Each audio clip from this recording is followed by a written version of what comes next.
warahmatullahi wabarakatuh. Waalaikumsalam warahmatullahi wabarakatuh. UMKM menembus batas. Go UMKM. Ya, terima kasih banyak atas pembukanya di hari ini. Baik, sahabat-sahabat K-Light dan sahabat-sahabat Salam Radio dimanapun Anda berada, jumpa lagi kita di Omnibus Law. Kali ini temanya Omnibus Law juga ya, yang kedua. Jadi jumpa lagi kita di acara UMKM menembus batas seperti itu. Nah, menurut Pak Ervan, apa nih yang menariknya temanya di hari ini? Apa sih sebenarnya yang akan kita fokuskan? Hari ini kita kebetulan di pertemuan yang pertama kemarin banyak sekali atensi daripada sahabat K-Light yang tidak terbahas karena keterbatasan waktu gitu ya. Ya. Kita dapati respon daripada sahabat K-Light, mereka, karena kita semua tahu bahwa UMKM di negara kita ini adalah mayoritas gitu kan ya. Secara kontribusinya pun besar gitu kan ya. Betul. Nah, yang senantiasa menjadi kendala adalah ketika mereka mau scale up gitu kan ya. Nah, kenapa biasanya terkendala oleh peraturan serta perundangan. Betul. Minggu kemarin kita dengar dari Pak Hamdan bahwa saat ini setiap UMKM bisa mendirikan PT dan tanpa tidak perlu ke notaris gitu kan ya. Setuju. Ini adalah satu hal yang harus kita sampaikan nih ke para UMKM gitu kan ya, Pak Lilik ya gitu kan ya. Betul. Sehingga mereka punya merek gitu kan. Merek itu kalau sudah punya merek terkenal bisa diwariskan kepada anak keturunannya. Nah, ini menarik. Berarti belum tentu semua orang itu paham bahwa sekarang itu ngurus perusahaan perizinan itu ternyata dipermudah karena dengan adanya Omnibus Law tadi. Nah, ini terima kasih Pak Evan. Kira-kira dari Pak Lilik gimana Pak? Ya, ini jadi melanjutkan kemarin episode yang pertama. Jadi ini kita memasuki episode yang kedua. Jadi ya ini tadi cek kita dalam hal ini kami sebagai media ya concern menyampaikan informasi yang clear gitu istilahnya. Jadi dan kemarin memang mohon maaf karena keterbatasan waktu beberapa pertanyaan ya bagus-bagus pertanyaan dari sahabat Radio K-Light dan sahabat Salam Radio. Dan mudah-mudahan pada kesempatan episode kedua ini kita bisa memberikan jawaban terhadap beberapa pertanyaan yang terkait dengan tadi seperti disampaikan bahwa saat ini kan perizinan itu sudah sangat mudah. Regulasi sekarang bahwa kita dengan melalui OSS kita bisa melakukan dimanapun, kapanpun, ya nggak perlu harus datang ke kantor untuk ke instansi tertentu, pemerintah maupun ini daerah maupun pusat untuk melakukan perizinan. Jadi sekarang semua sangat dimudahkan dan beberapa persyaratan pun sudah mulai dieliminasi ya, yang dianggap itu akan menyusahkan atau yang membuat sesuatu jadi sulit gitu ya. Nah, sekarang sangat dipermudah. Lebih mudah lagi. Nanti kita masih bersama dengan pakar-pakar yang luar biasa, kompeten di bidangnya. Di bidangnya. Nanti kita bisa mangga silakan nanti sahabat K-Light dan sahabat Salam Radio bisa berpartisipasi sampai akhir acara ini. Ya, baik. Terima kasih Pak Ervan dan Pak Lili. Jadi sahabat K-Light dan sahabat Salam Radio, dalam acara UMKM menembus batas ini kita akan mengundang banyak inspirator ataupun pakar-pakar di bidang ekonomi, perbankan, kemudian juga kita akan banyak mengundang narasumber-narasumber dari pemerintahan pusat dan juga pemerintahan daerah. Yang pasti pantengin terus, monitor terus acara UMKM menembus batas. Go UMKM. Iya, jadi harus go UMKM. Nah, itu deh. Kenapa UMKM menembus batas? Karena sedang saat ini digital itu memang sudah sangat dibutuhkan gitu kan, apalagi 4.0. Tapi di zaman 4.0 atau digitalisasi, rupanya ada yang lebih harus kita perhatikan adalah hubungan antar sesama manusia yang dikatakan dalam hal ini bukan lagi 4.0 tapi Society 5.0. Ternyata Society 5.0 ini kan gimana, apa dan seperti apa prosesnya. Nah, tentunya aja kita akan mengundang juga pakar dari psikologi dan SDM selain daripada pakar di bidang perbankan, kemudian pengusaha, pemerintahan provinsi, bahkan ke depan kita akan lebih intens juga kepada yaitu tadi pihak-pihak yang lebih utamanya dalam bidang penanganan regulasinya gitu ya. Betul. Biar up to date sampai informasinya ke daerah-daerah. Nah, saya ingin bertanya di awal ini kepada Pak Hamdan Zulfa. Assalamualaikum warahmatullahi wabarakatuh, Pak Hamdan Zulfa. Ya, Pak Hamdan Zulfanya masih di mute. Ya. Ya, Assalamualaikum Pak Hamdan. Apa kabar Pak Hamdan? Oke. Masih di mute suaranya? Oke. Baik. Halo. Ah ya, sudah terdengar Pak terdengar, Hamdan. Pak. Sudah. Oke, baik. Pak Hamdan Zulfa, ini menarik Pak. Pada saat perbincangan Selasa lalu bahwa Pak Hamdan menekankan kepada faktor implementasi Pak. Nah, beberapa pertanyaan memang betul Pak. Bagaimana proses implementasi di daerah ini? Setelah dibicarakan bahwa regulasi itu akan dipermudah baik dalam hal proses pendaftaran perusahaan. Jadi beberapa UMKM itu sempat memberikan respon Pak. Mereka kaget, kami tidak perlu lagi terlalu ribet, apalagi harus nyetor uang ke bank, sedangkan namanya UMKM ini kan modal terbatas, seperti itu Pak. Nah, menurut Pak Hamdan Zulfa, Pak, ini kan salah satu tantangan Omnibus Law itu adalah permasalahan regulasi di Indonesia yang sangat kompleks Pak. Nah, boleh Bapak ceritakan sedikit Pak, seperti apa sih menurut Bapak kompleksitasnya, sehingga para pelaku UMKM itu bisa paham dan mengerti gitu Pak. Silakan Pak Hamdan Zulfa. Ya, baik. Justru kalau membaca undang-undang Omnibus Law ini adalah salah satunya memangkas regulasi yang sangat banyak. Oke. Baik regulasi pada masing-masing kementerian maupun regulasi yang ada di daerah. Ya. Disatukan dalam satu regulasi, yaitu peraturan pemerintah. Oke. Jadi peraturan pemerintah nantinya mencakup masalah-masalah yang langsung kepada masalah-masalah yang teknis. Nah, kalaupun tidak tercakup dengan peraturan pemerintah, maka peraturan presiden. Oke. Artinya peraturan itu tersentralisasi dan sama untuk seluruh Indonesia. Oke. Untuk pemerintah daerah dan kementerian sebagai pelaksana hanya melaksanakan saja sistem prosedur dan kriteria yang sudah ditentukan dalam peraturan pemerintah atau peraturan presiden.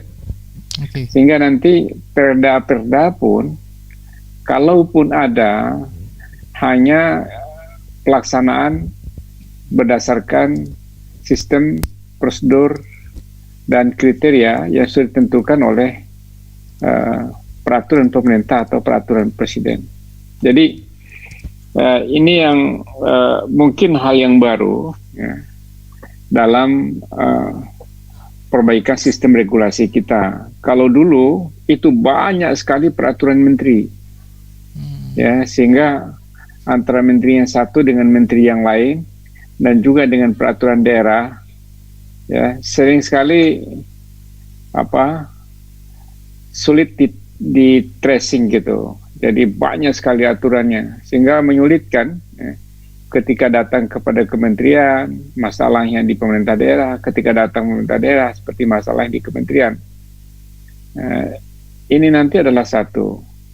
Dan undang-undang ini sebenarnya mengamanatkan bahwa seluruh peraturan implementasi dari undang-undang Omnibus Law itu atau undang-undang Cipta Kerja itu harus selesai pada bulan Februari tahun 2021. Jadi kira-kira 1,5 bulan lagi seluruh peraturan itu harus dilaksanakan. Nah, setelah keluar seluruh peraturan pelaksanaan dalam rangka implementasi itulah seluruh norma yang nampak ideal atau bagus dalam undang-undang Cipta Kerja ini baru bisa dilaksanakan. Nah, itu baru tahap regulasi. Setelah tahap regulasi, biasanya kebijakan itu adalah tahap sosialisasi, ya. Tahap sosialisasi, kemudian tahap internalisasi di berbagai instansi terkait. Internalisasi itu pemahaman terhadap peraturan pelaksanaan, implementasinya, bagaimana melayani pelaku usaha UMKM ini berdasarkan norma-norma dan ketentuan-ketentuan yang baru itu. Nah, setelah itu masuk pada aktualisasi. Aktualisasi ini adalah benar-benar pada tahap pelaksanaannya. Jadi perkiraan saya undang-undang ini baru akan efektif betul secara keseluruhan itu di bulan Maret atau April tahun 2021. Karena di bulan Februari baru selesai peraturan pemerintahnya. Dalam waktu 1 bulan, kira-kira bulan Maret, tahap sosialisasi dan internalisasi di kalangan pejabat teknis sampai tingkat bawah. Nah, pada bulan April itulah kira-kira, ini perkiraan saya tidak tahu di program pemerintah sampai kapan benar-benar terimplementasi. Tapi perkiraan saya paling cepat di bulan April. Sehingga bulan April nanti kita harapkan setelah ini implementasi penuh, maka ini sudah bisa dimanfaatkan oleh pelaku usaha pelaku usaha kecil menengah, startup atau yang mau mulai dengan mempergunakan aturan dan regulasi yang baru ini. Oke. Saya kira begitu langkah-langkahnya. Langkah-langkahnya ya. Baik, terima kasih Pak Hamdan Zulfa. Jadi kalau boleh disimpulkan ini ada 3 hal ya. Pertama, kita harus paham dulu ini apakah peraturan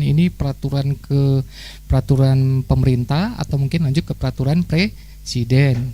Gitu. Jadi kita harus lihat dulu seperti itu. Kemudian kedua, proses selanjutnya adalah baru proses yang namanya itu regulasi ini bagaimana bisa berjalan gitu kan. Dan terakhir itu baru aktualisasi. Nah, ini Pak Hamdan Zulfa ini menarik nih. Saya juga belajar dari pengalaman masa lalu. Kadang kan pemerintah itu memberikan sebuah regulasi tertentu yang terkadang di daerah itu belum ada regulasinya. Nah, terkadang pada saat itu kita harus coba melihat dari biro hukumnya dulu, apakah regulasi ini bisa masuk nggak ke dalam bagiannya seperti ini. Nah, apalagi dengan Omnibus Law ini kan mungkin di beberapa daerah masih belum banyak dipahami, Pak. Nah, menurut Pak Hamdan Zulfa sebagai pakar hukum di sini, Pak, bagaimana solusinya, Pak, supaya pemerintahan daerah tuh paham regulasi ini? Karena ada ketakutan mungkin pemerintahan daerah belum bisa jalan maksimal, tiba-tiba setelah 2 tahun 3 tahun tidak menjabat timbul yang namanya kasus katanya korupsi, pidana atau sebagainya macamnya, Pak. Bagaimana Pak menurut pandangan Bapak prosesnya, Pak, seperti itu? Nah, sekali lagi ini pemerintah pusat itu diberikan amanat oleh undang-undang ini untuk membuat peraturan yang sudah sampai pada tingkat detail.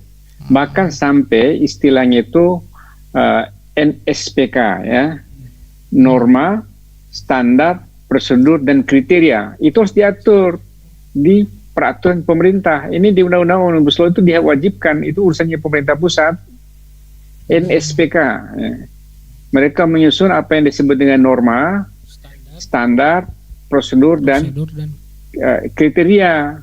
Nah, pemerintah daerah itu sudah memiliki pegangan berdasarkan NSPK yang ditentukan dalam PP atau Perpres itu. Ini saya belum lihatnya apakah Perpres atau PP, tapi pada umumnya yang ada di sini adalah PP. Hanya 2 di Undang-Undang Cipta Kerja ini seingat saya yang diamanatkan kepada peraturan presiden, tapi seluruhnya adalah PP. Karena itu ini adalah tanggung jawab kerja keras dari pemerintah pusat untuk membuat PP itu sampai pada tingkat NSPK yang sejelas-jelasnya gitu loh. Nah, nanti tinggal pemerintah daerah tinggal melaksanakan norma, standar, prosedur dan kriteria sudah jelas gitu. Jadi pemerintah jadi gitu. Ini agak beda dengan sistem yang lama, sistem hukum kita yang lama. Ini blong gitu aja pemerintah pusat, nanti pemerintah daerah punya kreasi. Ini agak beda. Nah, terima kasih Pak Hamdan. Betul Pak. Tadi telah Bapak katakan norma dan standar prosedur kriteria. Nah, terkadang Pak di pemerintahan daerah sendiri antar dinas itu yaitu Pak mungkin terjadi yang namanya ya satu dinas ini yang menangani khusus ini, terus dinas ini merasa dia juga menangani, ini juga menangani. Nah Pak, hal seperti ini Pak yang terkadang terjadi ini sebenarnya penanganannya ditangani oleh dinas yang mana? Nah, mohon saran dari Pak Hamdan, kira-kira Pak mana yang harus dikedepankan, seperti apa solusi terbaik untuk pemerintahan daerah Pak? Itu yang kadang-kadang masih dilihat Pak, kekurangannya seperti itu Pak. Jadi gini, di pemerintah daerah itu dinasnya beda-beda namanya. Ya, betul. Ada yang menggabungkan dinas perdagangan, koperasi, dan usaha UMKM. Ya. UMKM, ada juga gabungan di perdagangan, ada juga khusus UMKM dan kreatif, ekonomi kreatif, macam-macam. Ya. Tapi ini kan tergantung kepada pemerintah daerahnya. Ini diberikan kepada yang mana? Ini kan masalah koordinasi. Dan masalah pada tahap sosialisasi untuk implementasi. Ini penting sekali. Betul. Ini setelah membuat regulasi tidak dilempar begitu saja. Ada tanggung jawab selanjutnya, tanggung jawab sosialisasi atas regulasi. Nah, setelah sosialisasi atas regulasi ini tentu pemerintah daerah itu masing-masing akan menempatkan ini siapa yang paling bertanggung jawab. Siapa paling bertanggung jawab? Pada intinya kan bupati paling bertanggung jawab. Ini mau diserahkan ke dinas yang mana di daerah, atau istilahnya apa? Ya dinas-dinas apa di masing-masing daerah itu diserahkan tanggung jawab untuk mengurus ini sebagai leading sektornya. Kan gitu. Nah, ini sekali lagi memang implementasi undang-undang itu tidak bisa sekaligus ya. Harus tahap demi tahap dan selalu dilakukan evaluasi. Tapi dengan dengan ketentuan-ketentuan dasar yang bagi saya cukup ideal diatur dalam Undang-Undang Cipta Kerja ini cukup sebagai pedoman ya. Pedoman dan guidance untuk terus melakukan perbaikan dan penyempurnaan dalam implementasi. Tapi sekali lagi saya ingin menegaskan bahwa pemerintah pusat yang paling banyak kewenangannya untuk mengatur sampai kepada NSPK. Sampai NSPK ya. Kalau NSPK-nya kabur juga daerah itu. Nah itu. Betul. Ya. Jadi kalau saya boleh simpulkan, berkenan dengan masalah sosialisasi tadi, ini peran aktif pemerintah ini harus ini ya. Jangan sampai hanya buat kemudian sosialisasi, tapi sepertinya pendampingannya itu kurang langsung ke pemerintahan setempat. Jadi dia kalau bisa sampai ke user, artinya pelaku UMKM, sehingga para pelaku UMKM ini tidak ambigu. Nah, makanya di acara UMKM menembus batas ini, pemerintahan pusat bisa langsung memberikan informasi apalagi sekarang kita ada pakar-pakarnya seperti Pak Hamdan Zulfa, Pak Dr. Fitra yang memberikan semacam informasi aktual sehingga masyarakatnya udah siap.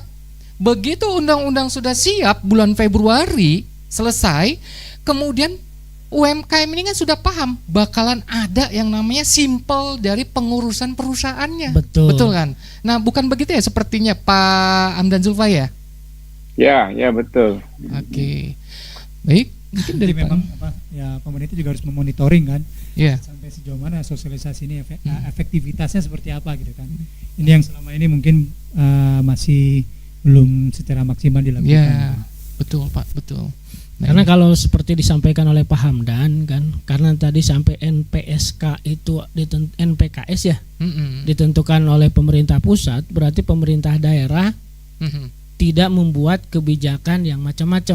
Mereka hanya bertindak sebagai operator, Pak Hamdan ya. Iya betul, hanya sebagai operator ya. Nah, itu semangat di undang-undang itu, undang-undang Cipta Kerja itu pemerintah daerah hanya operator. Beban besarnya ada di pusat gitu kan ya. Sehingga mudah-mudahan dengan adanya UMKM menembus batas, informasi bisa sampai ketika pemerintah siap, UMKM pun sudah mengetahui kan, sehingga mudah-mudahan bisa bertemu lah. Ketika tadi disampaikan oleh Pak Hamdan, April insya Allah sudah mulai bisa running gitu kan ya. UMKM sudah banyak mengetahui informasi gitu kan ya. Pemerintah pun ya sudah mulai sosialisasi dan internalisasi gitu ya. Setuju. Baik, saya coba ke Pak Dr. Fitra dulu. Pak Dr. Fitra, assalamualaikum Pak. Apa kabar Pak? Waalaikumsalam warahmatullahi wabarakatuh. Baik. Baik. Ferdi. Nah, ini tadi telah disampaikan oleh Pak Am dan Zulfa. Ini peran penting nih, pemerintah pusat ini harus mengawal Pak sampai ke UMKM-nya Pak. Karena memang Pak, pengalaman di beberapa waktu lalu itu adalah ketika regulasi dibuat oleh pusat, kadang-kadang pemerintahan daerah ini ada tantangannya mencari dulu pasal-pasal yang terkoneksi di dalamnya supaya ini berjalan seimbang dengan apa yang diperintahkan pusat. Nah ini Pak, bagaimana kiat pemerintahan pusat dalam hal ini supaya undang-undang Omnibus Law ini sampai ke tangan pelaku UMKM seperti itu Pak? Mungkin ada informasi apa buat para pelaku UMKM Pak? Ya, yang jelas ini suatu hal yang mudah untuk dibicarakan tapi sulit untuk dilaksanakan karena ini sudah menjadi bagian dari sejarah praktis kita ya. Kalau kita bicara mengenai pemerintahan dan juga kemudian implementasi kebijakan. Sekali lagi kalau kita bicara semangat dari Omnibus Law adalah sebenarnya adalah semangat untuk kemudian membentuk sebuah ikatan institusional yang lebih kuat, mengikat, dan kemudian intinya ada 3 ya sebagaimana disampaikan oleh Pak Jokowi. Yang pertama adalah kemudahan kemudahan berusaha. Nah, kenapa harus dimudahkan berusaha? Karena yang kedua terkait dengan target yang kedua, yaitu untuk kemudian menyerap tenaga kerja. Ya, karena tidak dapat dipungkiri lagi kalau kita bicara mengenai UMKM. UMKM ini kalau kita bicara sektor usaha itu ada 64 juta lebih, hampir 65 juta berdasarkan data Koperasi dan UKM. Dan ya artinya adalah 99% dari pelaku usaha atau sektor usaha di Indonesia itu adalah UMKM. Cuma memang kalau kita bicara mengenai data ya, sebelum kemudian saya menjawab pertanyaan kalau kita bicara mengenai data, pertumbuhan sektor UMKM itu agak disproporsional ke arah yang lebih mikro gitu ya. Jadi kalau kita bicara klasifikasi UMKM kan ada menengah gitu ya, dan juga ada yang mikro dan ultra mikro. Nah, yang mikro dan ultra mikro ini perkembangannya dalam beberapa tahun terakhir itu cukup signifikan. Nah, itu artinya apa? Ada positif side-nya, ada bad side-nya juga. Positifnya adalah sekarang orang beramai-ramai kemudian melakukan wirausaha. Tapi kalau kita lihat dari perspektif yang lain, artinya banyak orang juga yang terpental dari sektor kerja formal, gitu ya. Sekarang kan semakin banyak orang yang kerja di sektor informal. UMKM itu sebagian besar itu berada di sektor informal. Nah, kalau sudah begitu, berarti perlindungan terhadap UMKM tidak hanya perlindungan. Kita bicara mengenai akses permodalan UMKM itu sangat terbatas, gitu ya. Dan oleh karenanya kemudahan berusaha yang disampaikan tadi itu juga salah satunya adalah ketika kita bicara PT tadi yang sudah dijabarkan secara teknis. Tidak hanya bicara mengenai kemudahan untuk membuat PT-nya saja, tapi PT ini adalah satu hal. Tapi hal yang lain adalah kemudian untuk mendapatkan akses di sektor keuangan, perbankan dan juga sektor keuangan yang lain. Ya, jadi kalau kita bicara sektor keuangan yang lain, ini juga UMKM juga punya keleluasaan atau punya peluang untuk mendapatkan pendanaan dari pasar modal karena sudah dalam bentuk PT, gitu kan, bisa kemudian masuk ke sana dan mendapatkan peluang pendanaan yang jauh lebih luas. Nah, tadi kemudahan berusaha, kemudian penciptaan tenaga kerja, dan yang ketiga adalah untuk memberantas pungli dan memudahkan birokrasi, mensimplifikasi birokrasi yang selama ini berbelit. Nah, 3 ini sebenarnya ada 3 target ideal ya. Intinya adalah bagaimana kita memudahkan, semuanya itu dimudahkan. Pemerintah berusaha untuk memudahkan semuanya. Makanya kemarin tadi juga sempat disampaikan oleh Pak Hamdan bahwa ya pemerintah pusat in charge ya, lebih kuat dalam hal ini ya, karena sadar bahwa dalam beberapa kasus ya, peraturan daerah, kemudian pemerintah daerah gitu ya, ketika lebih banyak membuat peraturan itu menghambat investasi dan juga menghambat kegiatan berusaha. Oleh karenanya semua harus kemudian dirapikan oleh pemerintah pusat.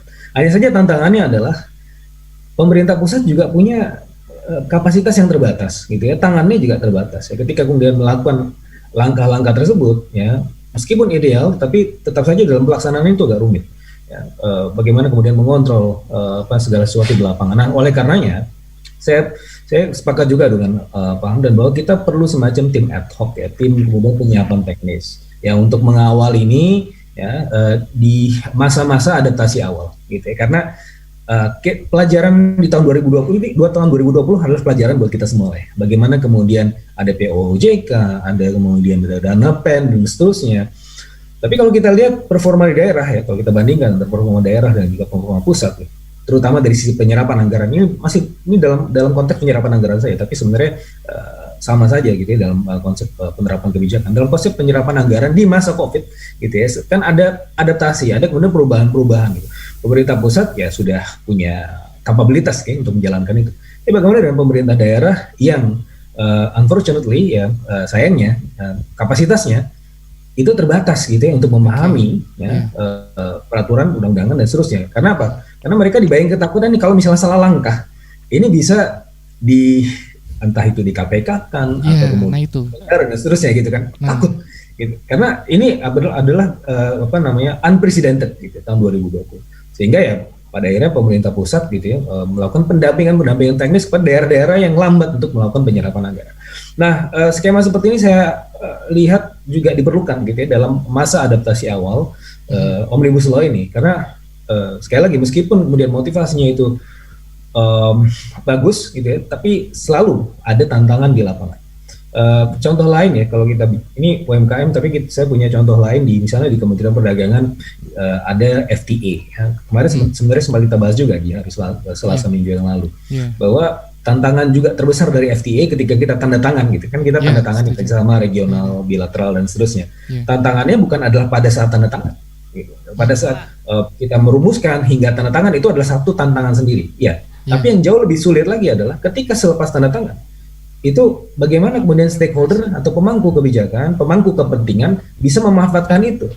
Nah, ini suatu tantangan yang besar karena kalau kita bicara data, utilization rate-nya atau tingkat utilisasinya dari existing FTAs itu masih sekitar 30-an%. Artinya banyak sekali peluang-peluang yang itu kemudian tidak bisa dilakukan. Karena apa? Karena tidak paham, tidak mengerti, atau bahkan almost unheard of, hampir tidak pernah dengar, hampir tidak pernah paham, tidak pernah tahu gitu ya. Nah, ini juga tantangan dari Omnibus Law. Omnibus Law adalah idiom, adalah istilah, dan kemudian adalah pengertian dalam istilah elit gitu ya. Secara elit politik gitu ya, akademisi gitu mungkin mengerti ya.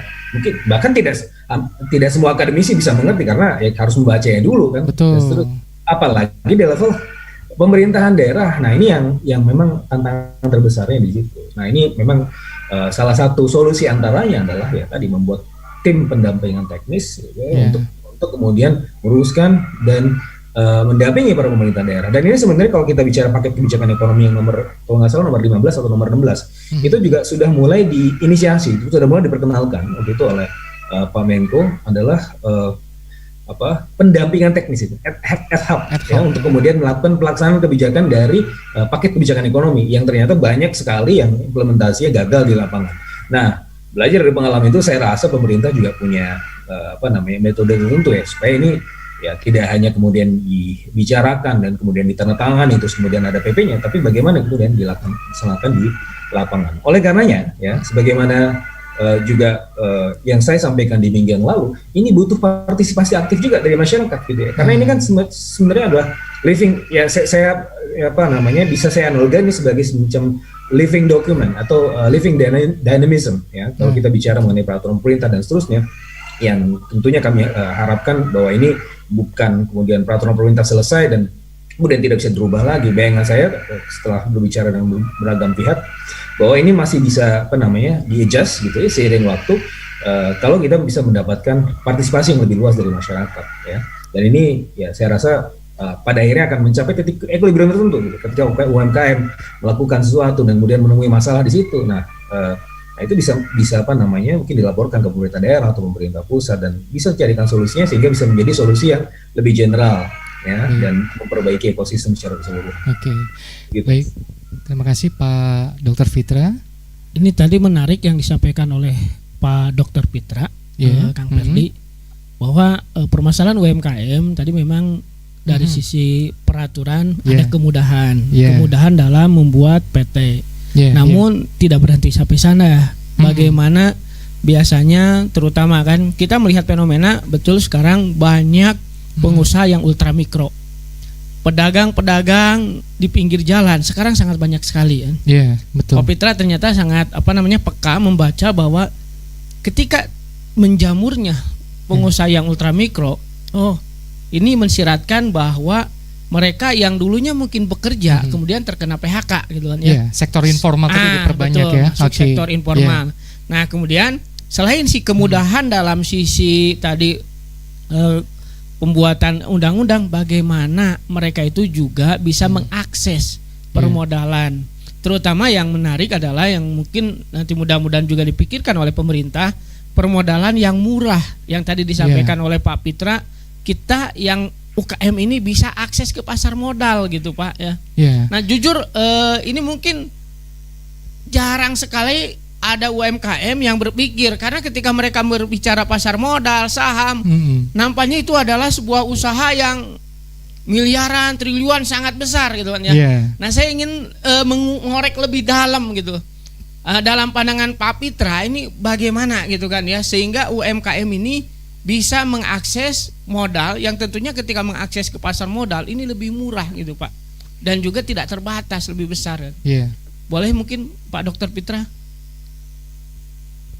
Jadi pasar modal sekarang berusaha untuk menjadi lebih inklusif, gitu ya.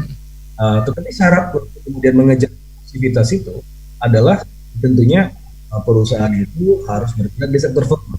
Nah, Omnibus Law ini sebenarnya kan mengajak para pelaku itu untuk kemudian bertransfer dari sebelumnya informal. Tadi yang kita lihat bahwa perkembangan di sektor informal itu cukup signifikan, gitu ya.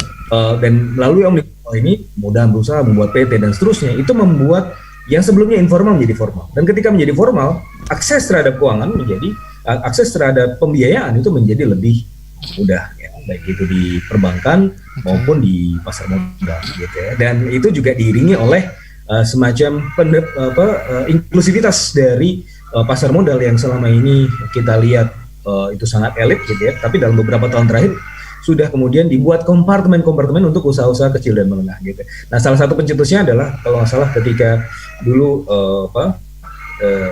Chief BEI-nya Bursa Efek Indonesia itu Pak Vito itu mendapatkan aspirasi dari anak-anak muda, pemilik usaha-usaha kecil dan menengah, perusahaan-perusahaan rintisan yang kesulitan mendapatkan pendanaan. Mereka memiliki aspirasi untuk bagaimana perusahaan mereka yang kecil itu bisa kemudian masuk dan mendapatkan pendanaan dari pasar modal, gitu ya. Dan sekarang pasar modal dari aspirasi anak-anak muda tersebut menjadi lebih inklusif, gitu ya. Dan oleh karenanya saya rasa dengan ada kompartemen-kompartemen khusus, ada yang afirmasi dari pasar modal untuk usaha kecil dan menengah, dengan konsepnya di pasar modal itu ada papan akselerasi, gitu ya. Jadi semacam percepatan ya perusahaan menengah dan kecil untuk yang ingin masuk pasar modal. Tentunya ada pendamping teknisnya, gitu. Dan ini adalah bagian dari pemerintah, usaha pemerintah untuk kemudian membuat channel ya pembiayaan itu menjadi lebih terbuka buat semuanya, gitu.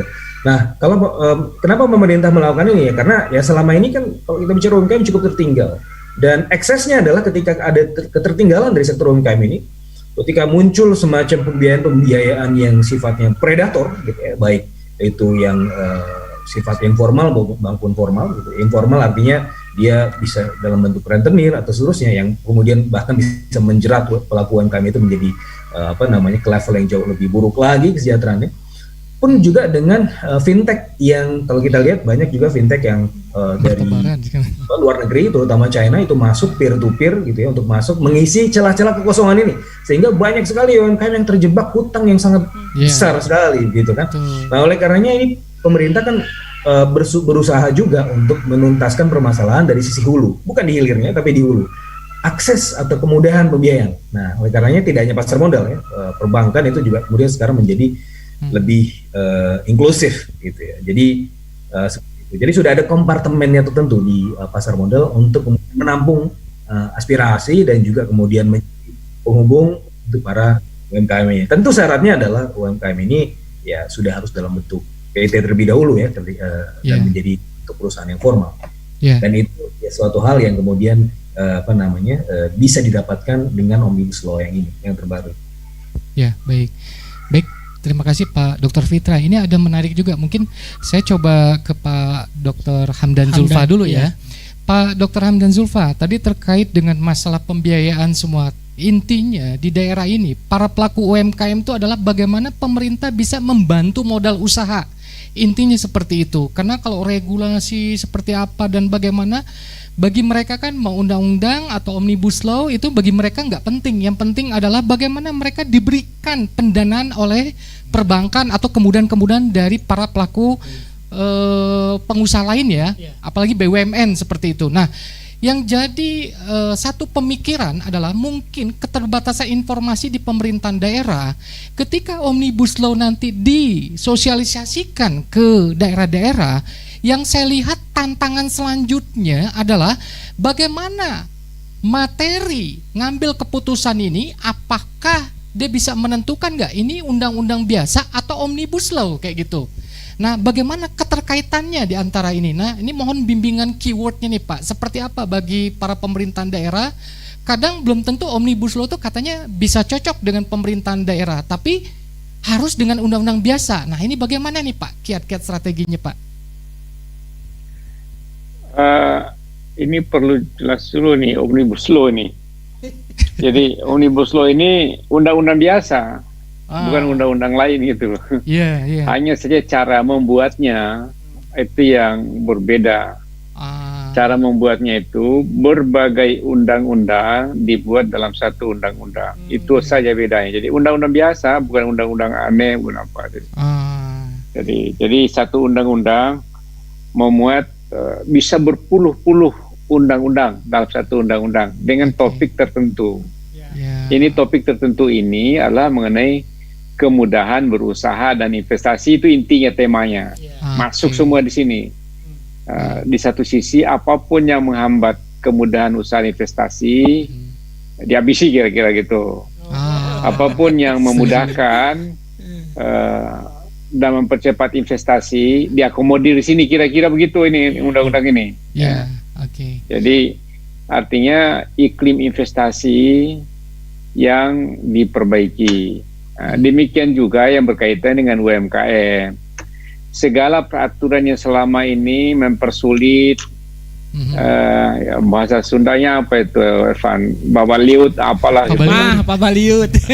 Babaliut gitu loh. Babaliut, ribet gitu kan, berputar-putar. Itu dihabisi kira-kira gitu. Ini ide dasarnya.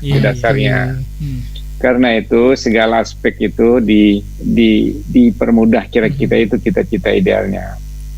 Nah, kemudian yang kedua mengenai permodalan. Memang pertama tentu tidak boleh menyumbang gitu. Nanti terlalu manja, nggak pernah bisa besar UMKM-nya.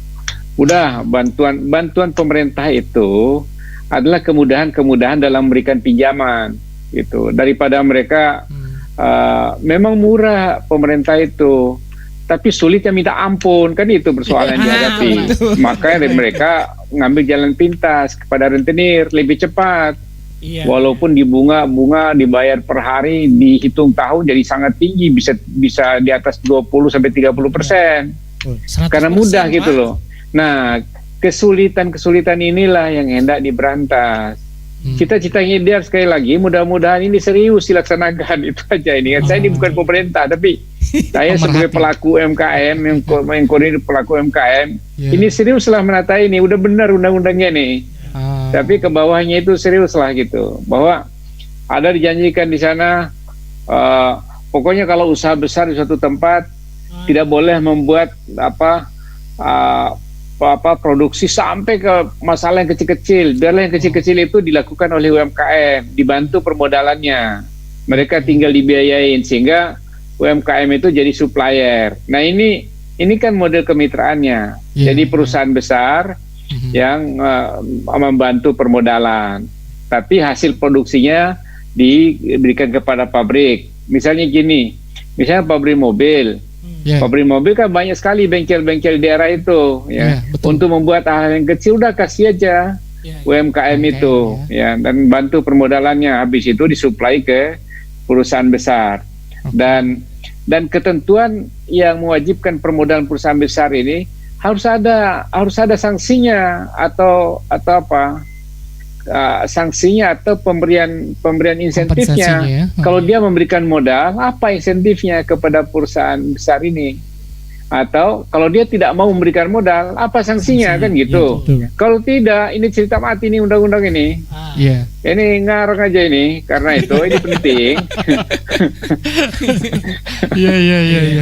Ini betul. Ya, ini penting diperhatikan bahwa ada insentif, ada sanksi. Bahwa benar ini ideal sekali nih.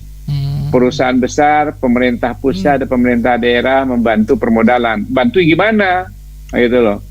Saya juga termasuk tidak suka bantu kasih duit saja deh. Iya. Bukan gitu. Tapi dia punya kewajiban apa?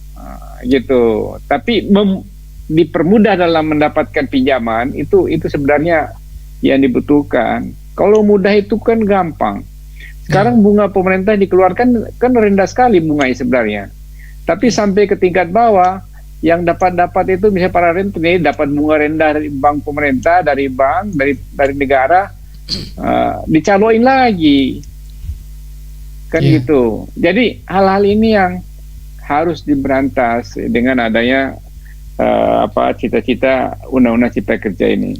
Kira gitu. Ya, baik. Nah ini Kang Perdi, Pak Hamdan, saya mau nanya. Tadi betul kata Pak Hamdan, udah ideal ini peraturannya kan. Hanya apakah sampai ke bawahnya ini bisa bagus atau enggak gitu kan? Implementasi ke implementasi ke bawahnya. UMKM Karena tadi gini, ya. kebanyakan betul kata Pak Hamdan tadi. Salah satu Omnibus Law mencatat bahwa kalau ada perusahaan besar, dia ada di hilir, jangan sampai dari hulu sampai hilir di bawah semua. Iya. Nah, yang jadi masalah sampai saat ini adalah Pak Hamdan, karena sosialisasi kemudian pengetahuan masyarakat tentang undang-undang ini, sehingga kadang-kadang pengusaha-pengusaha besar ini tahu celah-celah kelemahannya. Salah satu contoh, ada pengusaha besar nih, kemudian dia bertindak dalam hal yang besarnya, dalam hal yang kecilnya dia suruh karyawannya bikin CP, bikin koperasi gitu kan ya. Kemudian dia juga apakah ngambil ke pemerintah atau ngambil ke perusahaannya itu sendiri gitu kan ya. Contoh salah satunya, kita pemerintah memberikan 7% per tahun gitu. Tapi ketika misalkan sudah kecil-kecil, kalau sekarang dikenal di Bandung itu Bank Emok, itu kalau misalkan bukan 20% Pak, kalau pinjam 1 juta itu dalam jangka waktu 3 bulan jadi 2 juta 100% gitu kan. Per bulannya itu berapa gitu.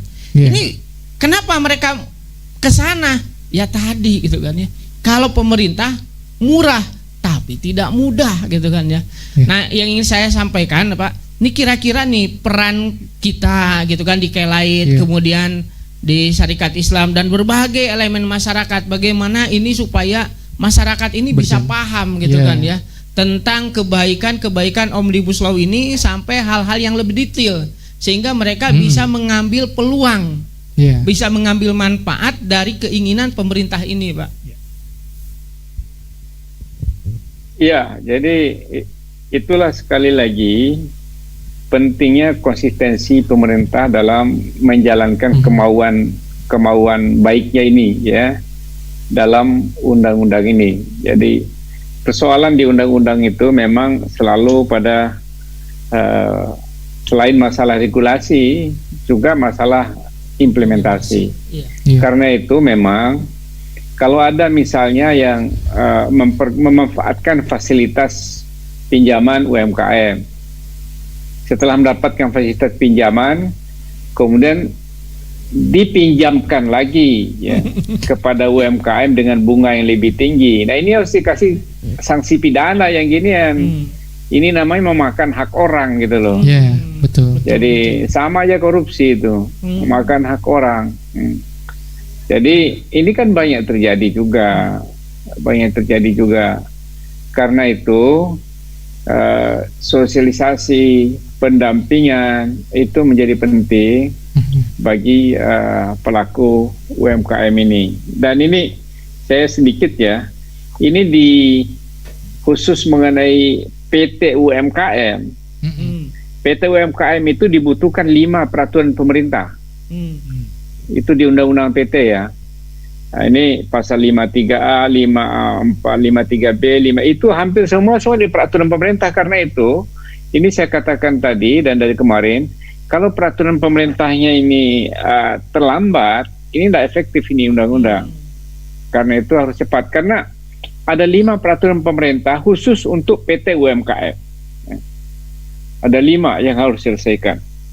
Misalnya gini, ya, misalnya pendirian perseroan untuk usaha mikro dan kecil, seperti masuk pada ayat 1, dilakukan berdasarkan surat pernyataan pendirian yang dibuat dalam bahasa Indonesia. Jadi tidak perlu notaris, cukup pernyataan pendirian saja. Oleh misalnya saya mendirikan perusahaan, coba buat saja secara tertulis atau ketik menyatakan mendirikan PT ini dengan modal yang saya punya sekian. Kemudian caranya adalah itu diajukan kepada menteri langsung melalui OSS. Jadi tidak perlu notaris yang urus, langsung dia kepada menteri. Nah, bagaimana pengajuannya, bagaimana prosesnya? Ini dalam peraturan pemerintah. Oke. Nah, ini yang saya katakan tadi, ini pentingnya peraturan teknis, tapi peraturan teknis ini menjadi penting, cepat, jelas gitu pengaturannya, sehingga nanti tidak bias dalam implementasinya. Ini banyak sekali, ini banyak lagi, ada lagi yang lain nih. Cara pengajuannya ke menteri melalui OSS tadi. Kemudian ada lagi perubahan pernyataan pendirian, didahulukan secara elektronik kepada menteri. Ini kalau usahanya sudah besar, sudah tidak masuk lagi kriteria usaha kecil menengah, tidak boleh lagi dia bergerak di PT UMKM, harus berubah kepada PT biasa. Ke PT biasa, harus berubah dia, nggak boleh jadi konglomerat PT UMKM. Iya, setuju Pak. Dan PT UMKM ini hanya boleh didirikan oleh dapat didirikan oleh satu orang, hanya satu dalam setahun. Dia tidak boleh mendirikan 5 sekaligus. Hanya satu dalam setahun, hanya satu. Jadi ini banyak sekali aturan-aturan bagi saya yang menarik itu di PT. Saya namakan saja PT UMKM biar lebih gampang gitu. Jadi ada 5 peraturan pemerintah di sini yang harus segera dibuat. Ini diatur dalam pasal berapa ini? Di Undang-Undang Omnibus Law-nya adalah pasal 109, tapi perubahan terhadap pasal 53 Undang-Undang PT. Saya kira itu. Mungkin setuju kan. Jadi di satu sisi ada kemudahan, tapi juga diharapkan para pelaku UMKM juga tidak memanfaatkan perubahan ini, kemudahan ini untuk sesuatu yang tidak baik. Tadi kan dibatasi juga, walaupun mudah mendirikan, tidak perlu notaris, tentu juga kan kalau tidak ada perlu notaris tidak ada biaya yang keluar gitu ya notaris. Jadi tapi juga ya itu dibatasi, nggak boleh. Saya setiap bulan bikin PT. Nah itu. Jadi konglomerat nanti, jadi konglomerat UMKM gitu kan. Jangan kemaruk juga ya. Betul. Makanya tadi disebutkan bahwa ini perlu ya ada proses bimbingan sampai ke pelaku UMKM.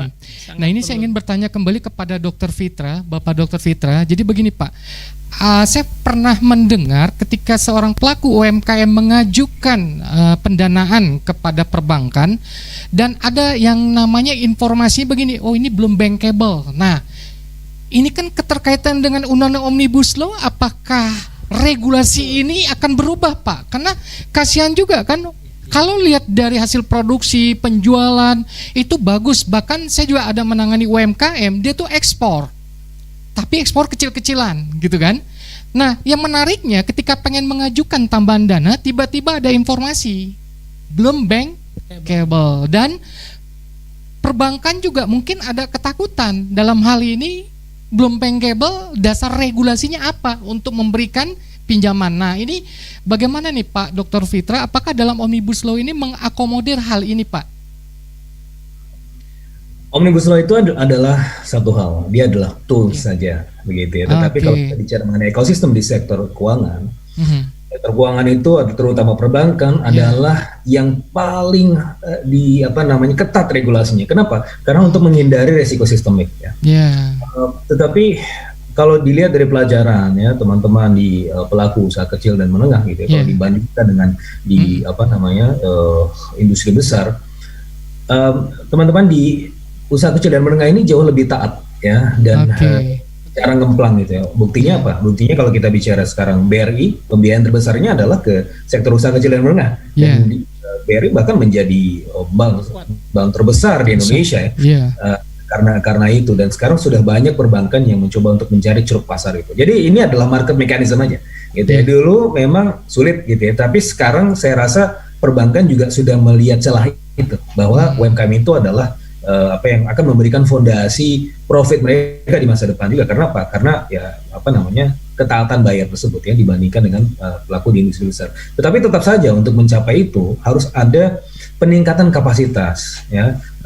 Jadi kan tidak sembarangan ya untuk mendapatkan akses ke perbankan itu dan juga ke pasar modal. Makanya kalau kita bicara di pasar modal, OJK memang mendorong UMKM, tapi di sisi yang lain juga menyiapkan semacam papan akselerasi ya untuk meningkatkan kapasitas teknis dari UMKM itu. Karena unsur-unsur seperti good governance, kemudian ada unsur-unsur seperti keberadaan atau organisasi perusahaan yang harus kemudian menjadi standar di pasar modal, seperti adanya dewan komisaris dan seterusnya, itu memang harus tetap ada gitu kan, dan itu menjadi suatu landasan penilaian. Gitu juga dengan standar laporan keuangan dan seterusnya. Nah, makanya itu hanya satu hal gitu. Hal yang lain adalah ya pemerintah sebenarnya juga senantiasa menyiapkan ini ya, meskipun tentunya harus di scale up lagi ya. Di berbagai kementerian sudah ada ya, di Kemenko UKM, di Kementerian Perdagangan juga ada, di Kementerian Perindustrian juga ada, menyiapkan UMKM ini dari sisi peningkatan kapasitasnya ya untuk bisa comply dengan peraturan-peraturan yang ada, atau kemudian bisa mendapatkan akses pembiayaan yang relatif murah tadi. Di Kementerian Perdagangan sendiri bahkan tidak hanya sampai di situ, sampai kemudian UMKM ini bisa disiapkan sampai ke level regional dan juga global, artinya untuk menjadi pelaku ekspor. Nah, tadi saya juga sepakat dengan diskusi dengan Pak Ham dan Zulfa bahwa banyak yang terjerat rentenir ya. Nah itu. Dan kenapa ini menjadi menjamur? Ini kan masalah supply dan demand saja. Ya, jadi sebagaimana yang sering saya sampaikan, ya, baik sebagai akademisi maupun sebagai konsultan dan bahkan seringkali juga membantu pemerintah gitu ya, saya melihat bahwa permasalahan para UMKM bukan dari sisi rendah atau tingginya suku bunga, ya, bahkan mereka tidak masalah dengan suku bunga yang tinggi. Ya, buktinya apa? Ya, rentenir ini menjamur. Artinya mereka sebenarnya bisa membayar gitu kan, karena karakteristik UMKM, terutama kalau kita bicara UMKM yang harian gitu ya, penerimaan pembayarannya itu mereka akan dengan sangat mudahnya untuk kemudian membayar para rentenir itu. Karena apa? Karena dibayar harian ya.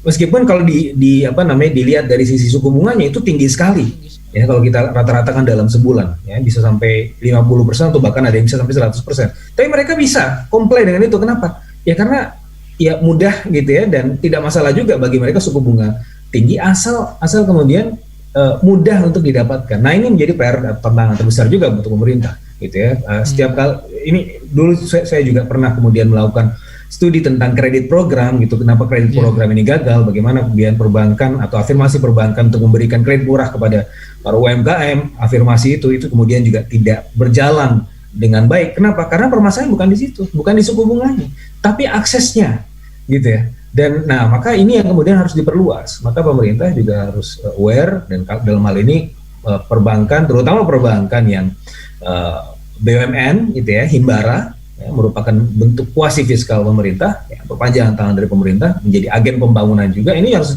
berperan di situ.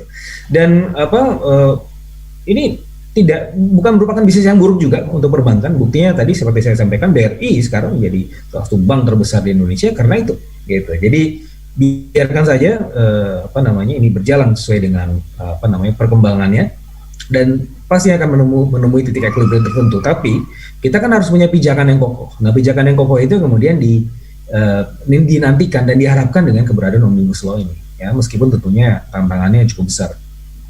Oke. Baik. Berarti kita kembali lagi ini kepada masalah yaitu tadi regulasi, intinya seperti itu. Nah, ini saya terima kasih nih Pak Dr. Fitra. Mungkin saya coba ke Pak Hamdan Zulfa. Pak Hamdan Zulfa, tadi telah disebutkan juga bahwa ini penting bagi pemerintah pusat sampai kepada masalah sosialisasi atas regulasi ini wajib nih Pak, sampai ke bawah nih. Nah, ada beberapa hal yang kita lihat, tadi sempat disinggung juga oleh Pak Hamdan Zulfa mengenai ketidakpastian hukum akibat dominasi ego sektoral antar penyelenggara negara. Nah, Pak, mungkin dari sudut pandang Bapak, apa sih harus dilakukan untuk mengharmonisasi ini supaya sosialisasi itu berjalan lancar, Pak? Nah, mungkin Bapak ada semacam bagaimana pemikiran untuk itu, Pak? Ya, tentu Presiden harus memberikan kepada siapa leading sektornya untuk memajukan UMKM ini. Kan gitu. Betul. Leading sektornya siapa? Kan leading sektornya pasti Kementerian UMKM. Okay. Jadi pengusaha besar kan tidak masuk dalam UMKM, kan? Betul. Tapi dia wajib membangun mitra dengan UMKM. BUMN wajib membangun kemitraan dengan UMKM atau membantu permodalan UMKM. Nah, oleh karena itu perusahaan-perusahaan besar atau BUMN yang tidak berada di bawah Kemenkop harus tunduk pada Kemenkop apabila berkaitan dengan pengembangan UMKM. Jadi gitu anunya. Saya kira ini Presiden dan pemerintah punya ikhtiar lah. Ya. Tapi way out-nya untuk menghindari ego sektoral itu ya harus begitu. Karena itu menjadi problem kalau ada ego sektoral ya. Karena memang selama ini kan hampir di banyak kementerian juga membantu UMKM, Kementerian Pertanian ada, Kementerian Kehutanan ada, perdagangan ada, keuangan ada, kan banyak itu, perindustrian juga ada UMKM-nya. Jadi siapa leading sektornya gitu, itu harus penting di apa. Baik. Kemudian yang kedua, untuk menghindari itu aturannya jelas gitu. Aturan teknisnya itu tidak boleh bias. Ditegaskan dalam aturan teknisnya siapa harus melaksanakan apa begitu. Nah, ini juga penting ya dalam rangka menghindari ego sektoral antara berbagai instansi. Nah, karena itu setelah berbagai peraturan pemerintah yang dibuat, tentu kan pemerintah itu bertemu. Kalau PP itu kan harapannya interdep. Artinya interdep itu seluruh kementerian ikut terlibat ya. Jadi harus ada kementerian menjadi leading sektor ya untuk mengurus ini. Katakanlah misalnya Pemda kan tentunya sama Kemendagri, ya, kan gitu.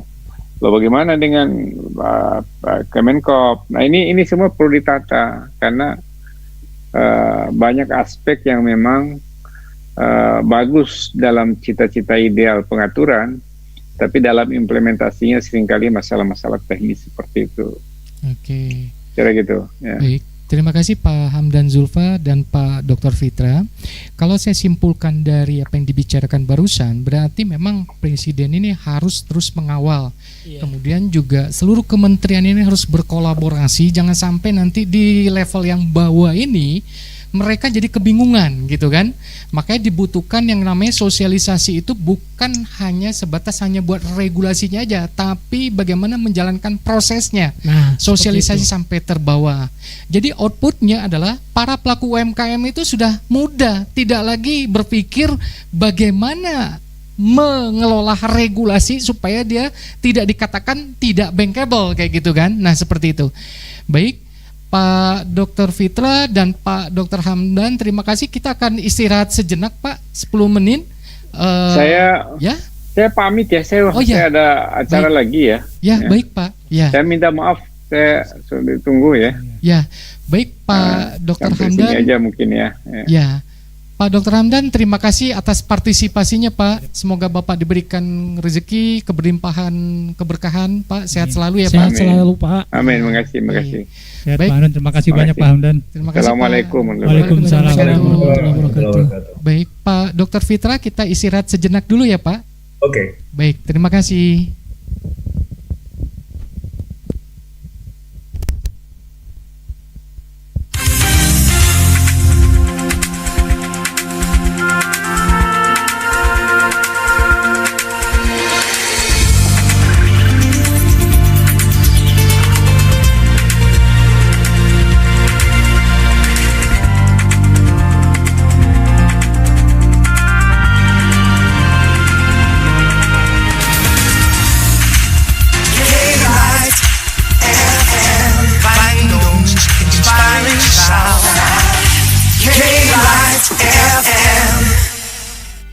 Saya Hamdan Zulfa, Ketua Umum Pimpinan Pusat Lajnah Tafiziyah Syarikat Islam, menyambut baik dan sangat mendukung program acara UMKM Menembus Batas di Radio Keylight 107,1 FM dan Salam Radio, sehingga para pelaku UMKM dapat lebih memahami strategi bisnis UMKM yang tepat.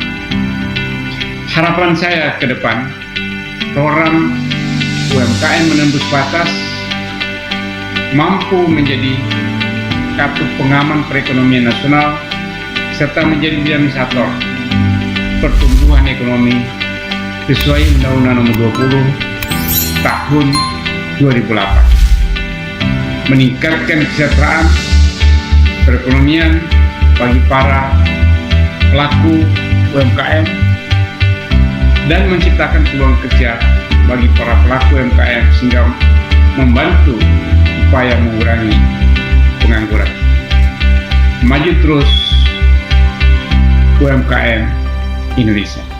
Saya Fitra Faisal Hastiadi mendukung dan menyambut baik program UMKM Menembus Batas yang diadakan oleh Radio Keylight 107,1 FM dan juga Radio Salam. Program ini diharapkan dapat memberikan informasi yang sebesar-besarnya dan seluas-luasnya kepada para pelaku UMKM untuk bisa mengembangkan strategi bisnisnya di masa mendatang. Sebagaimana yang kita tahu, pandemi di satu sisi menghancurkan sektor-sektor perekonomian, tapi di sisi yang lain menghadirkan peluang-peluang. Bagaimana UMKM bisa survive? Bagaimana UMKM bisa mendapatkan peluang-peluang yang terserat?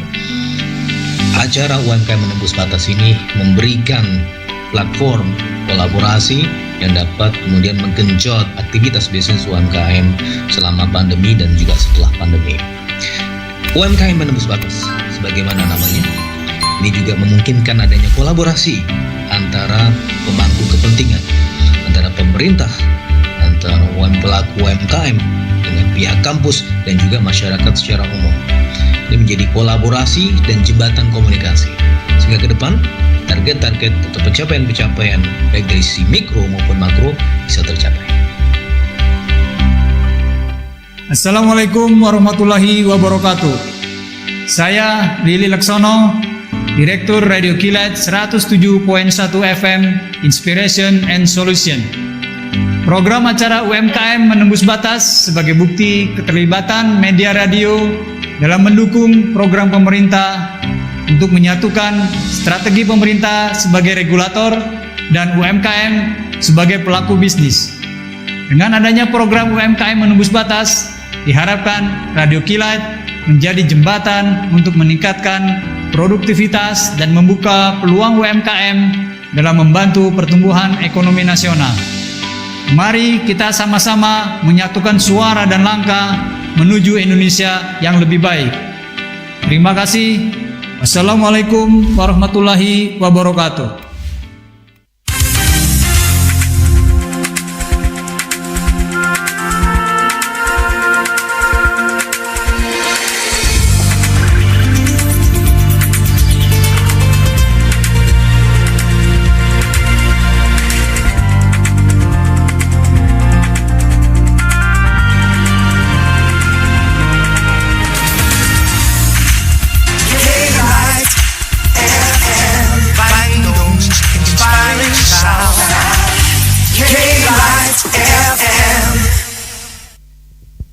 Oke, UMKM Menembus Batas. Go UMKM. Baik, terima kasih. Wah, Semangat bener. Semangat banget. Kenapa semangat? Karena pertanyaannya banyak. Jadi kita pun semakin semangat.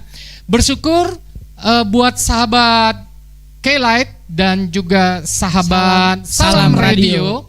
Ternyata acara UMKM Menembus Batas banyak membantu atau memberikan informasi terbaik buat para pelaku UMKM dimanapun berada. Baru episode kedua, ternyata tanggapan luar biasa. Terima kasih buat sahabat UMKM Menembus Batas. Nah, kali ini Pak Dr. Fitra, banyak pertanyaan yang masuk nih Pak. Mudah-mudahan bisa kita jelaskan kepada para sahabat-sahabat pelaku UMKM Menembus Batas. Nah, ada pertanyaan dari sahabat Alin di Bandung. Dia mengatakan begini, wah ini acaranya bagus, saya akan share di Dekranasda seperti itu, dan membantu memperjelas buat para pelaku UMKM. Nah, di sini mungkin ada beberapa hal yang tadi boleh dikatakan kaitan eratnya dengan bankable, Pak. Intinya mereka menanyakan kembali regulasi, Pak. Seperti apa sih wujud nyata dari regulasi tersebut, Pak? Nah, mohon bantuan dari Pak Dr. Fitra untuk menjelaskan kepada sahabat UMKM. Silakan, Pak. Iya, kalau kita bicara wujud nyata itu tentunya harus menunggu ya sampai kemudian ada PP. Oke. Ya, dan itu sebagaimana yang tadi disampaikan oleh Pak Hamdan Zulfa, kemungkinan besar kita akan melihat ini di tahap implementasi antara bulan Maret sampai bulan April ya. Oke, dan harus bersabar. PP ini adalah satu hal yang bahkan lebih tebal dibandingkan dengan Omnibus Law ini sendiri, bisa 5 kali lipatnya tebalnya gitu kan, karena ya ini merupakan peraturan implementasi di lapangan. Nah, tapi secara umum memang kalau kita bicara mengenai semangat dari Omnibus Law ini adalah untuk membuat yang sebelumnya informal menjadi formal. Dan ketika kita bicara mengenai bentuk usaha yang formal, tentunya secara hipotesis ya, ini akan lebih mudah untuk mendapatkan akses pembiayaan. Tentunya ya ini sekali lagi lebih mudah untuk dikatakan, dibicarakan dan didiskusikan ketimbang kemudian dilakukan di lapangan. Nah, oleh karenanya tentunya ini butuh kolaborasi aktif dan sebagaimana yang tadi disampaikan oleh Pak Hamdan juga, bahwa memang perlu ada semacam lead-nya ya di pemerintah untuk kemudian mengkonsolidasikan hal tersebut. Ya, mengkonsolidasikan peraturannya juga, kemudian mengkonsolidasikan koordinasi antar kementerian, karena kalau kita bicara kementerian teknis itu banyak sekali kementerian yang memang mengurusi UMKM, tidak hanya Kemenko UMKM tapi juga ada Kementerian Perdagangan, ada Kementerian Perindustrian gitu ya, dan masing-masing memiliki targetnya untuk meleverage UMKM. Dan oleh karena butuh ada koordinasi yang lebih signifikan lagi. Ya, betul. Sampai saat ini sebenarnya dari sisi Kementerian Teknis sebenarnya mereka sudah melakukan langkah-langkah atau strategi-strategi yang sudah on the right track lah ya, sebagaimana yang kita lihat misalnya di Kementerian Perdagangan sudah ada pelimpahan atau kemudian peningkatan kapasitas teknis dari UMKM sehingga kemudian banyak juga dari UMKM itu yang bisa ekspor. Di Kementerian Perindustrian juga seperti itu gitu kan, juga di Kemenko Perekonomian bagaimana kemudian bisa memfasilitasi peningkatan kapasitas teknisnya sehingga bisa mendapatkan akses permodalan dan seterusnya. Tetapi memang ini masih sangat kecil dari sisi coverage, makanya perlu memang ditingkatkan lagi leverage-nya dan juga coverage-nya. Dan oleh karenanya memang apalagi setelah Omnibus Law ini memang sudah dalam tahap implementasi, memang butuh pengawalan ya, dan itu harus ada leadernya. Dalam hal ini saya rasa Kemenko Perekonomian itu adalah semacam leader natural ya untuk hal seperti ini gitu. Saya belum bisa menyampaikan banyak hal terkait dengan peraturan karena memang masih digodok ya, belum sampai ke level yang sangat teknis. Tapi kalaupun ada ya tetap saja sebenarnya permasalahannya adalah permasalahan implementasi di lapangan, dan itu bagaimana yang saya sampaikan tadi, pemerintah perlu dalam hal ini membentuk sebuah tim pendampingan ya, untuk kemudian bisa mengawal ya kebijakan ini sampai betul-betul real di lapangan. Begitu. Itu tantangan terbesar juga untuk pemerintah sebenarnya. Oke. Ya, baik. Tapi terima kasih. Kalau secara umum, kalau kita bicara mengenai Omnibus Law ini adalah pintu ya. Tapi ketika kita menembus pintu itu kan masih banyak hal lain yang harus dilakukan. Kita masuk adalah satu hal, tapi ya tentunya untuk bisa kemudian meleverage dan kemudian menembus batas, hal lain ya, yang tidak masuk pintu itu gitu kan, tapi harus ada hal-hal lain. Nah, hal-hal lain ini yang menjadi sebenarnya tidak hanya tanggung jawab pemerintah ya, tapi juga tanggung jawab semua pemangku kepentingan. Sebagaimana yang saya sampaikan di minggu yang lalu, bahwa syarat buat kemudian kebijakan ini bisa berjalan baik di lapangan adalah adanya kolaborasi yang sifatnya bahkan tidak hanya quadruple helix ya, bisa pentahelix. Kadang-kadang kita juga bisa kalau kita bicara quadruple helix ya, kita bicara di sini kampus, kemudian industri, ya, pemerintah, dan komunitas. Bahkan dari sisi komunitas ini ada yang kemudian membagi komunitas itu menjadi lebih spesifik. Ada yang dari keberadaan media, jadi menjadi pentahelix. Tapi entah itu quadruple helix atau pentahelix, tentunya yang paling penting adalah kolaborasi. Ya. Tanpa ada kolaborasi ini, saya rasa ya kebijakan-kebijakan ini tidak akan implementatif di lapangan karena tidak ada kemudian bentuk partisipasi yang aktif dari masyarakat yang luas gitu. Ini acara seperti ini juga bisa menjadi masukan ya bagi pemangku kebijakan ketika membuat PP ya. Karena iya ya Pak Pitra ya. Karena ya ini kalau misalnya dalam ini aja ya secara praktis pemerintah ini kan punya banyak sekali keterbatasan dan justru pemerintah ini belajar ya dengan mendapatkan masukan-masukan tersebut gitu ya di lapangan dengan kolaborasi dan diskusi ya. Pemerintah sering mengundang akademisi juga industri dan juga komunitas-komunitas untuk kemudian apa? Untuk bisa meningkatkan efisiensi dari kebijakan ya, dari implementasi dari kebijakan. Nah, ini sebenarnya diharapkan oleh pemerintah saya rasa. Oke. Nah ini Pak Evan mau menjelaskan Pak mungkin dari pertanyaan sahabat UMKM dari batas. Sahabat siapa nih? Cepi. Ya, Cepi dari Garut kalau nggak salah ini. Ini Pak Pitra ada dari sahabat Cepi. Dalam pelaksanaan kegiatan swasembada pangan di daerah selalu terkendala dengan bahan pokok berupa bibit dan pupuk organik. Nah ini apakah misalkan seperti hal memang kemarin kebetulan saya juga webinar sama Direktur Pupuk Kaltim dan Pak Rahmat Gobel. Ini permasalahan bagi petani adalah tetap bibit dan pupuk gitu. Apakah hal-hal yang tentang hal itu juga dibahas Pak Pitra di Omnibus Law ini? Tidak secara spesifik, tapi memang ada peningkatan atau usaha-usaha atau diskusi terkait dengan peningkatan produktivitas ya, terutama dalam hal ini kalau kaitannya dengan produktivitas di sektor pertanian. Tapi begini ya, kadang-kadang masalahnya adalah di sisi kapasitas petaninya ya. Kita bicara bibit, kita bicara pupuk ya, kita bicara subsidi pupuk. Kemarin Pak Jokowi sebenarnya sudah marah-marah. Ini subsidi pupuk sudah banyak sekali. Tetapi kenapa kita harus tetap impor pangan-pangan yang sebenarnya kita bisa tanam sendiri? Artinya ada overuse dari pupuk itu sendiri. Gitu kan. Jadi sebenarnya perlu juga untuk meningkatkan pengetahuan dari sisi hulunya. Ya, dari sisi hulu artinya apa? Peningkatan kapasitas teknis bagaimana petani ini bisa menggunakan pupuk dengan baik. Ya, kan sekarang kita bisa bicara pupuk anorganik ini kan sebenarnya di satu sisi bisa ya kita bicara kalau misalnya digunakan secara tepat bisa meningkatkan produktivitas. Tapi kalau tidak digunakan secara tepat, artinya digunakan secara berlebihan justru bisa menurunkan produktivitas gitu ya dari beberapa penelitian empiris gitu ya. Maka Omnibus Law ini sebenarnya berusaha untuk menuntaskan permasalahan dari sisi hulu. Apa? Nah, kan ini mendatangkan investasi ya, investor masuk gitu ya dan kemudian di Omnibus Law itu juga diatur bagaimana investor asing ini bermitra dengan pengusaha lokal, petani lokal, UMKM gitu ya. Supaya apa? Di satu sisi adalah keuntungan para investor itu adalah untuk kemudian mendapatkan semacam supply gitu ya dari bahan baku ya dari para petani, UMKM dan seterusnya. Tapi di sisi yang lain adalah juga ada semacam knowledge spillover atau limpahan pengetahuan ya, dari para investor itu atau pengusaha besar atau industri-industri besar pada UMKM. Untuk apa? Untuk bisa bekerja sesuai dengan standar yang baik.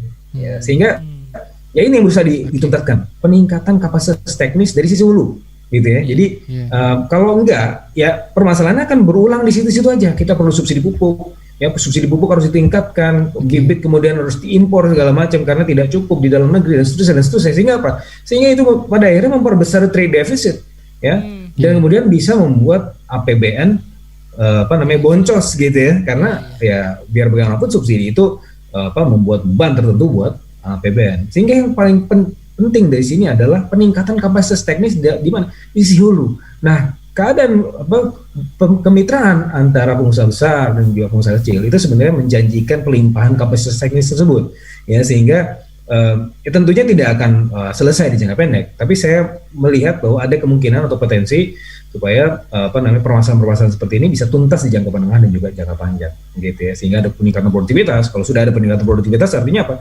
Artinya ya peningkatan kesejahteraan juga di level petani dan para usaha kecil dan menengah gitu. Ya, ini ada mungkin ini pertanyaan terakhir ini yang baru kita bacakan dari sahabat Andi. Iya, sahabat Andi. Ya, ini kaitannya tadi ya memang secara peraturan omnibus ini memang untuk memudahkan, gitu kan, tergantung nanti bagaimana implementasinya. Jadi ini kemudian mungkin peraturan yang mudah tentang pendirian perusahaan ini bisa dilaksanakan. Jadi masih mempertanyakan apakah mungkin bisa dilaksanakan. Saya masih ragu katanya begitu. Nanti yang mengatur atau misalnya tersandung masalah hukum, nanti bagaimana nih peraturannya seperti apa? Betul. Ini. Iya. Jadi masih istilahnya dalam tanda petik masih meragukan. Ini ya kemudahan-kemudahan ini apa bisa terimplementasi pada realnya gitu. Iya. Ya, betul. Memang itu ya saya sendiri juga ragu ya, dan tentunya ini adalah keraguan yang produktif karena ini adalah kalau istilahnya adalah professional skepticism. Kalau kita semacam taken for granted, ya maka tidak akan ada perbaikan, gitu kan. Memang di beberapa kesempatan Pak Menko Perekonomian Pak Erlangga sudah menyampaikan ini dan bahkan secara eksplisit sudah betul-betul menyampaikan kepada publik kalau ingin dapat akses permodalan itu sekarang lebih gampang gitu ya, karena UMKM sekarang bisa membentuk PT yang lebih mudah gitu ya, nggak usah ke notaris, tinggal masuk aja ke web Kumham gitu ya. Kemudian mendaftarkan sektornya, dan kalau sudah terdaftar maka ya sudah bisa jadi PT, dan kalau sudah jadi PT bisa mendapatkan akses permodalan yang jauh lebih baik ya. Itu kan idealnya, tapi tentu harus ada yang mengawal ya. Tentu itu tidak semudah memberikan telapak tangan ya, karena ini sudah menjadi semacam kalau kita bicara mengenai birokrasi yang berbelit-belit, kenapa sih ada birokrasi yang berbelit-belit ya, bertumpuk-tumpuk, bermeja-meja, kenapa? Karena di situ ada rent seeking ya, ada semacam usaha-usaha untuk mengambil rente. Dan itu sebenarnya yang coba dituntaskan oleh pemerintah. Birokrasi, pungli dan segala macam itu yang kemudian dicoba dituntaskan oleh pemerintah. Jadi kita bicara mengenai peringkat dari ease of doing business yang coba dicapai pada peringkat yang jauh lebih baik lagi, itu sebenarnya usahanya ke sana. Tapi untuk ke sana tentunya ada proses, gitu ya. Sekali lagi tidak semudah memberikan telapak tangan. Nah, oleh karenanya ya butuh dikawal bersama-sama. Tentunya ini tidak akan langsung besok ketika sudah keluar PP-nya, bahkan ketika keluar PP-nya itu besok bisa langsung selesai, enggak juga. Karena kalau kita bicara kemarin misalnya pemberlakuan OSS ya, ketika paket kebijakan ekonomi yang memperkenalkan OSS, tapi di saat yang sama sebelumnya juga ada PTSP dan seterusnya. Justru membuat bingung para investor, ini mana yang digunakan gitu. Nah, makanya kemudian ada pendampingan di paket kebijakan ekonomi yang nomor 15 atau 16, ada pendampingan tim ad hoc untuk kemudian betul-betul bisa mengawal implementasi dari paket kebijakan ekonomi itu. Dan saya rasa ini juga akan dilakukan ketika bicara omnibus law. Hal-hal seperti ini yang sifatnya ideal ini tentu akan menemui banyak sekali tantangan di lapangan. Ya, saya pun diliputi oleh banyak sekali keraguan karena ini ideal sekali gitu ya, tapi tentunya ya adalah tanggung jawab kita bersama-sama untuk mengawal ini dan untuk mengimplementasikan ini dengan baik. Kalau tidak jalan ya kita perbaiki, begitu kan prinsipnya. Oke. Baik, terima kasih Pak Dr. Fitra. Kita sudah sampai di penghujung acara nih Pak. Jadi saya akan coba bacakan dulu kesimpulannya ya. Mohon izin Pak Dr. Fitra kalau memang saya mencoba mensummarikan ini semua. Yang pertama tadi sempat diinformasikan bahwa ternyata proses regulasi ini harus segera selesai, ditargetkan paling lambat Februari dan Maret itu sudah berjalan, ya kan? Kemudian bagusnya lagi nanti diturunkan kepada PP atau peraturan pemerintah atau presiden kayak gitu kan. Kemudian boleh dikatakan tahap selanjutnya adalah proses bagaimana aktualisasi ya. Aktualisasi di sini makanya perlu ada yang namanya itu kerjasama di dalam itu untuk menginformasikan sampai di daerah-daerah. Nah, di situ perlu juga pendampingan. Intinya seperti itu kan, ada pendampingan menyeluruh sehingga apa yang telah direncanakan dari pusat ke daerah ini berjalan dengan lancar. Baru kemudian setelah itu proses sosialisasi tadi, aktualisasi sosialisasi gitu kan.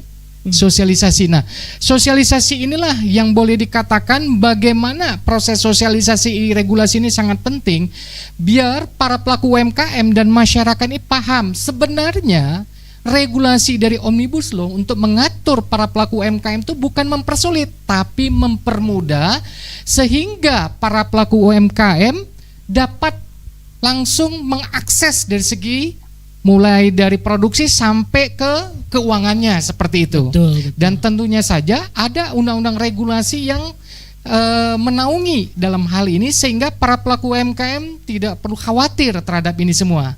Maka dari itu kita sama-sama yuk mengawali juga bagaimana kita sama-sama memberikan kontribusi supaya pemerintah dalam hal ini mampu untuk segera merampung kemudian mengaktualisasi serta mensosialisasikan targetnya Maret nanti. Seperti itu. Jadi implementasi dari peraturan ini harus sesuai dengan betul. yang diinginkan atau tujuan dari Omnibus Law ini mungkin ya. Sesuai dengan yang dibutuhkan. Sesuai oleh dibutuhkan. UMKM. Baik. Makanya kanal UMKM menembus batas tadi disampaikan oleh Pak Fitra gitu kan ya. Ini bisa menjadi salah satu sumber masukan bagi pemerintah untuk membuat PP gitu ya. Ya, baik. Nah, pemerintah juga akan terus menerima informasi masukan terutama dari berbagai masyarakat. Nah, dalam hal ini program UMKM menembus batas bisa menjadi program inspirasi dan solusi bagi para pelaku UMKM. Dan juga masukan untuk pemerintah kan. Jadi masukan seperti itu. Nah, kira-kira dalam hal ini ada mau ditambahkan oleh Pak Dr. Fitra, Pak, sebelum kita menutup acara ini? Oh ya, jadi tadi sebenarnya sudah disimpulkan dengan baik sekali oleh Pak Febri ya. Tapi secara umum kalau kita bicara Omnibus Law ini yang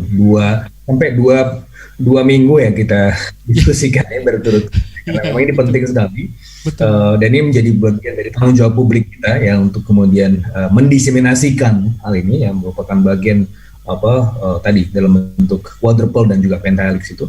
Omnibus Law ini tujuannya adalah untuk 3 hal gitu ya, sebagaimana yang disampaikan oleh Pak Jokowi yang tadi juga sempat saya sampaikan. Yang pertama adalah untuk kemudahan berusaha. Kenapa harus dimudahkan usahanya? Ya, supaya untuk bisa target yang kedua meningkatkan penyerapan kerja. Dan yang juga ingin dituntaskan oleh pemerintah adalah terkait dengan target ketiga adalah sekarang kita punya birokrasi yang berbelit-belit, dan dengan birokrasi yang berbelit-belit itu tersimpan atau terselip pungli yang juga cukup tinggi. Nah, ini yang coba dituntaskan.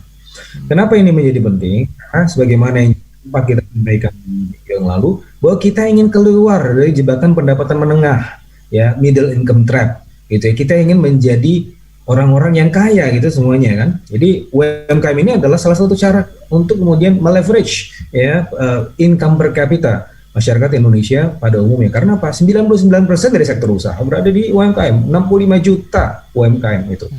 Nah, kalau misalnya kita tidak mengambil momentum ini, kenapa Omnibus Law itu harus disahkan cepat-cepat ya? Memang ada beberapa teori konspirasi terkait dengan itu, tapi kebanyakan adalah hoax gitu ya. Kenapa harus dituntaskan cepat-cepat? Karena apa? Karena kita ingin mengambil momentum. Nah, kalau kita tidak cepat-cepat, maka momentum itu akan disalib dan disamber gitu ya oleh negara-negara tetangga, nggak usah jauh-jauh, negara-negara tetangga seperti Vietnam, Thailand, Malaysia. Mereka sudah mengendap-endap dari peluang itu ya, dari dekat bahkan ya, untuk kemudian menangkap peluang-peluang investasi. Dan peluang investasi selama post pandemic ini bahkan jauh lebih besar lagi. Jangan sampai kemudian ketika kita gagal memanfaatkan ini dan kemudian mempush ini, kita tidak tidak bisa keluar dari jebakan pendapatan menengah. Kalau kita tidak bisa keluar dari jebakan pendapatan menengah, artinya apa? Kita ini akan menjadi tua sebelum kaya. Dan itu setuju, Pak. Pemerintah. Baik, terima kasih Pak Dr. Fitra telah memberikan inspirasi. Baik, sahabat UMKM menembus batas, kita akan berjumpa di hari Selasa mendatang dan kami akan banyak mengundang para inspirasi-inspirasi dari pemerintahan pusat, pemerintahan daerah, gubernur, bupati, wali kota, dan juga mungkin menteri-menteri yang dalam hal ini, serta para pengusaha dan juga perbankan serta pelaku UMKM terutama. Betul. Karena media ini adalah bagaimana memberikan solusi dan inspirasi bagi para pelaku UMKM menembus batas sehingga tidak lagi hoax itu beredar di mana-mana. Jadi rancu akhirnya. Kadang-kadang kasihan juga ya pemerintah dalam hal ini membuat undang-undang regulasi pada akhirnya tidak berjalan di lapangan dan disalahkan kembali kepada pemerintah. Disinilah keterbukaan informasi itu berada dan program UMKM menembus batas ini semoga menjadi jembatan para pemangku kebijakan ya, stakeholder, pelaku usaha. Pak Dr. Fitra, terima kasih Pak atas partisipasi Bapak. Semoga di pertemuan berikutnya ini Bapak dapat memberikan inspirasi selain daripada regulasi Pak ya, seperti itu. Dan sahabat K-Light tetap monitor terus di Selasa mendatang pada jam yang sama, dan kami mengucapkan banyak terima kasih. Acara ini terselenggara dari Next Polisi, kemudian Radio K-Light 107,1 FM dan radio dan Salam Radio ya. Iya, bekerja sama dengan Syarikat Islam Syarikat seperti Islam. itu. Terima kasih, sampai jumpa di hari Selasa mendatang. UMKM menembus batas. Go UMKM.